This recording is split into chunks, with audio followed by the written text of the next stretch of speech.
to that I think you'll get a lot out of this.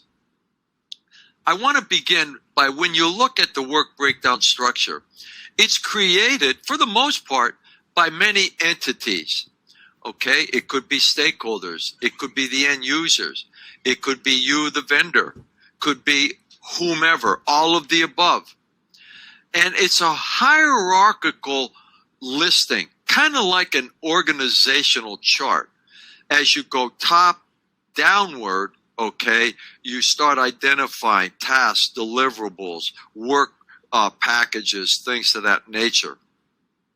And depending on how you frame this out, you may want to have like a little what's called parking lot off to the side, just to document potential risks or problems, contingencies. But here's the key to a work breakdown structure: to have it detailed yet simple, enough for everybody to understand and to track their work. Simplicity is a beautiful thing. So, when you look at the work breakdown structure, when compared to what we talked about, the project plan, the work breakdown structure mainly focuses on cost. Okay? Each activity has a cost. Okay? And it may be compartmentalized, if you will, into several different entities. But it all has a cost. Where the project plan is like that rudder, that master blueprint. And it focuses primarily on the schedule, the resource availability, things to that nature. But the project plan ensures the various parts of the project stay within budget as set forth by the work breakdown structure. So here is a generic example of a work breakdown structure, where, again, like an organizational chart, here's the company, ABC, here's the date, here's the title of this project, here's the project manager. And then eventually you have different levels.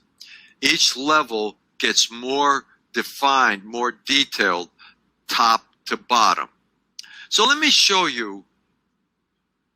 You could also put this in a project scheduler, where you have the task, you have the work breakdown structure, code of identifiers, how long that task is to start, end, contingencies, etc., etc.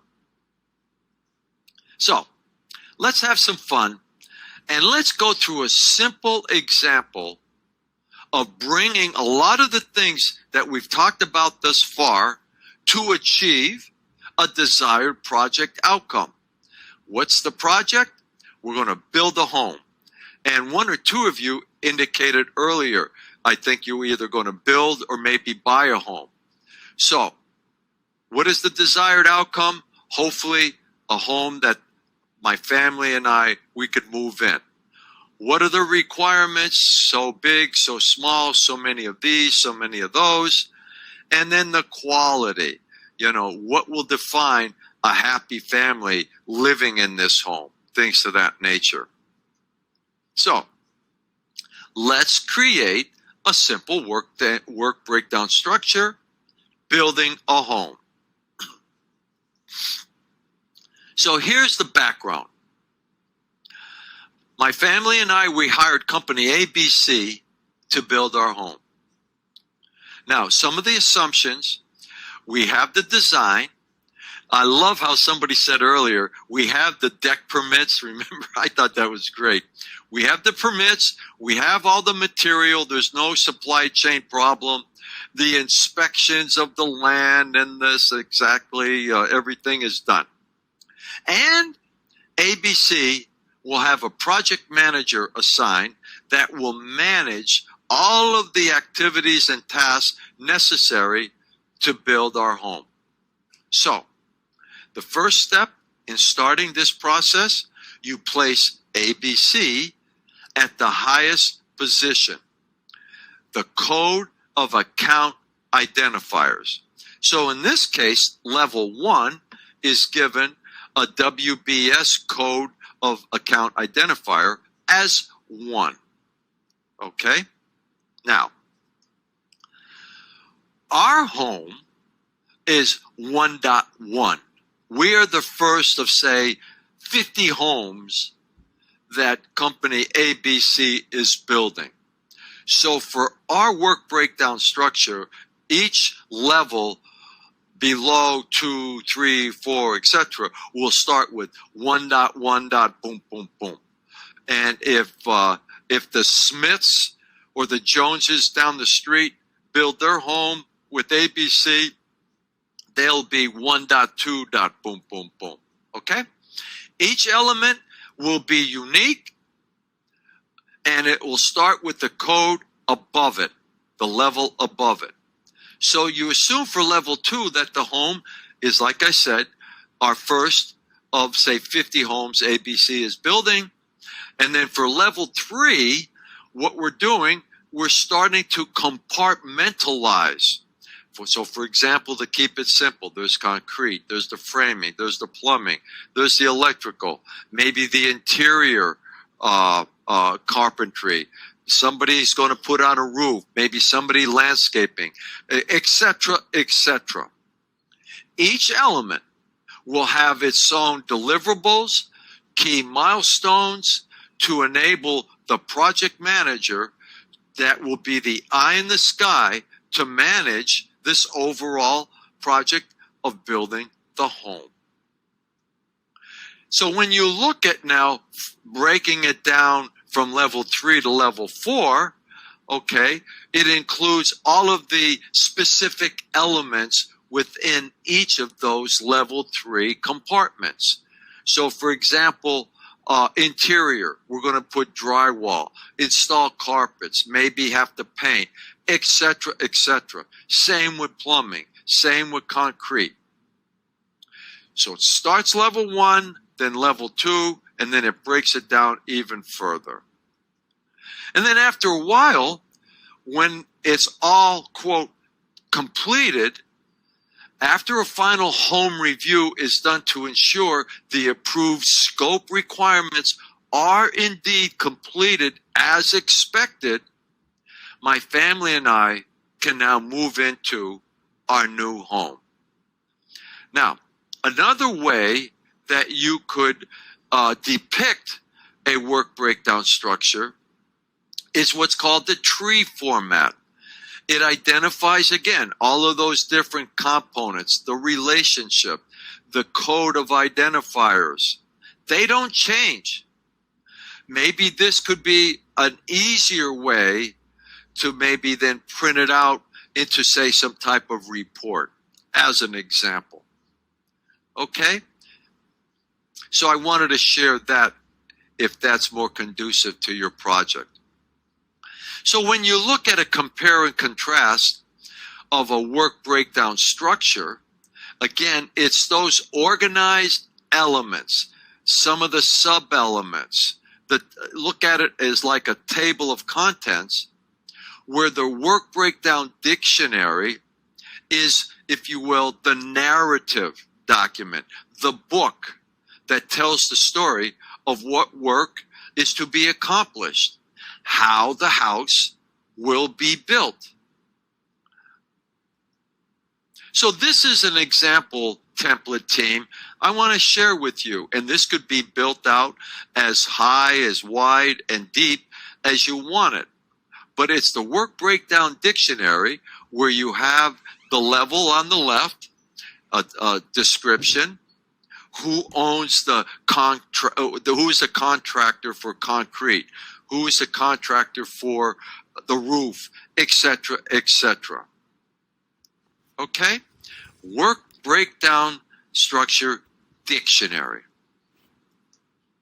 So, here's a quick question in the group chat. Can any of you share your experience with a work breakdown structure? How well did it work? how well maybe it didn't work for whatever reason. So in the group chat team, I'd appreciate it if you could. All right, so now I mentioned about monitoring, controlling. Let's take a moment and start this particular phase. So once the execution phase begins, you immediately, if not soon, the scope management process. Okay, PK, so I hope that helped answer your question. And thank you, everybody, for your questions and your comments. That means a lot. Okay, so I think we're ready to pick up where we left off. So this project. So suggested considerations team, I wanted to share with you in this simple case study to help get from no metrics to usable metrics. A, recognize, form, maybe a task force, select what you feel is the right metric. Maybe start with one and then grow it from there. Convert it, say, to a key performance indicator that could bubble up to successful of a critical success factor. Make sure it has value. It means something. And hey, canceling a project could be a good thing. It's not going to deliver the value as we initially thought. And it could help in capacity planning. So team, metrics are important. The other key element in metrics, you want to make sure that whatever metric you're measuring, that it is real, it is accurate, it is timely, and that you have trust, confidence in the integrity of what you're measuring. So team, I hope that helped out. Okay, so what I want to do now, team, I'm a science. And like anything else, it takes practice. And in each and every one of my classes, I not only want to highlight some of the fundamentals, but I also want to give you some templates, some examples, some at-a-glance criteria that you could immediately use in a day in the life of your role, whether it be as a project manager or as a team member on a project. So if your job or career path, includes project management and you want to improve further, educate, on-the-job training, certification, etc., you're going to have to practice, and it'll come. It'll come. And it could be a very, very rewarding career, especially if you're like many people that have told me over the last 2.5 years or so with this pandemic virus around the globe, where it almost called a timeout, where people are saying, I've been doing what I'm doing for the last X years. I'm ready for a change. Oh, by the way, with the tools, the technology, and capability, many of us are working remotely as we are in this particular course. So it gives you a greater work-life balance that's so important, especially if you have a part of a family. Okay? And there's global opportunities around the world for this profession. I shared this slide with you because I think the pandemic further escalated and further brought this future today, quite frankly. Work anytime, work anywhere, use multiple devices, okay?